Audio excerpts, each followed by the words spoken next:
Today, we're going to dig into a 2,500-year-old text for some surprisingly modern advice on something we all face, feedback.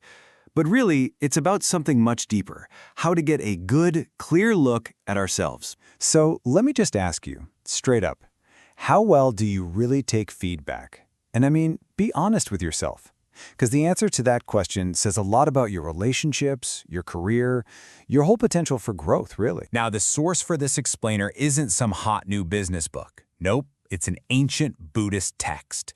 But what's amazing is how it lays out this super practical framework for earning trust and respect from the people in your life. So, let's see what it has to say. All right, here's our game plan. First, we'll talk about why feedback is such a challenge in the first place. Then, we'll look at two mindsets, what this text calls the closed door and the open door. After that, we'll get into a really practical method for self-reflection, and we'll wrap it all up with a great metaphor that makes this ancient wisdom easy to use, like right now. So, let's start with the big question this text really gets at.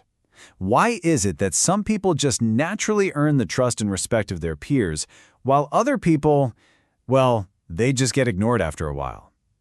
The answer, according to this text, all comes down to one single quality. The text uses this old-school term, to be admonished. Yeah, it sounds a little intense, I know, but if you translate it for today, it just means being open to feedback. It's about being coachable, right? It's about taking constructive criticism with respect, whether it's coming from your boss, a friend, anyone. So, what does it look like to be hard to admonish? Well, this is the path of the closed door. You know this person. The second you try to offer a little advice, slam, the door just shuts right in your face. This person, they're impatient. They're disrespectful when you try to show them something. And the result is, completely predictable. Their friends, their colleagues, they just stop trying. They figure, why bother? It's a waste of breath. And just like that, trust is gone. And the text paints this really vivid picture of a total downward spiral. It's not just one thing.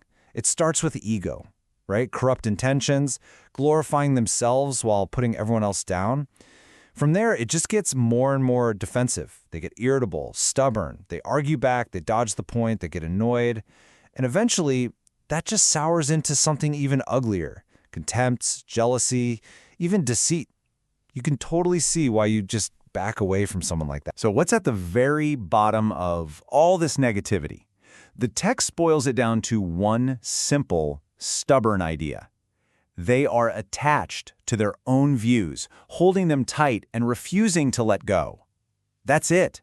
That refusal to just let go is what slams the door shut. Okay, enough of the bad news. The text gives us a much, much better way forward, being easy to admonish. This is the path of the open door. And let me tell you, it creates a totally different world. This is the person everybody wants on their team. And when you put the two side by side, the contrast is just wow. It's night and day. Instead of holding their views in a death grip, they let them go easily. Instead of being impatient, they're accepting, they're respectful. Instead of puffing themselves up, they're humble. It is a complete 180 from that defensive closed-door mindset. And the payoff for being this way? It's huge. People want to give this person advice because they know it'll actually be heard. They become that trusted, respected person in their community. This is the person who's actually going to grow. Okay, so we know the two paths, but how do we make sure we're on the right one? The text doesn't just point out the problem, it actually gives us a way to fix it, a really practical method for checking in with ourselves. And it's this surprisingly simple four-step process. Okay, step 1, observe. You notice a negative quality in someone else. Let's just say arrogance. Step 2, acknowledge. You admit to yourself, you know what, I really don't like that. Step 3, and this is the key, realize. It clicks that if you had that trait, other people wouldn't like it in you either. And then finally, step 4, resolve. You make a conscious decision to ditch that quality in yourself.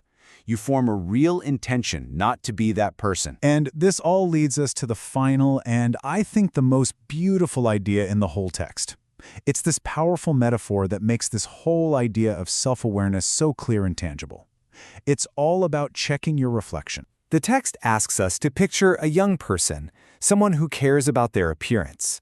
They look into a clean mirror or even a clear bowl of water, and if they see any dirt or blemish there, they try to remove it. Just think about that for a second. They don't get mad at the mirror, right? They just clean the smudge off their face. So when you look into your own metaphorical mirror, what do? Well, if you see a blemish, one of those negative traits we talked about, the goal is simple. You make an effort to remove it. But what if you look and your reflection is clean? The text says you get to meditate with rapture and joy, feeling good that you're on the right track and ready to keep getting better. And that, right there, is the real heart of it. Self-awareness isn't about beating yourself up or finding fault. It's actually an empowering process. Seeing a flaw isn't a failure. It's just an opportunity to clean the mirror. And seeing your progress, well, that's a reason for some real joy. And that brings us to the end. This 2,500-year-old guide shows us that being open, teachable, and self-aware is the absolute foundation for trust and for growth.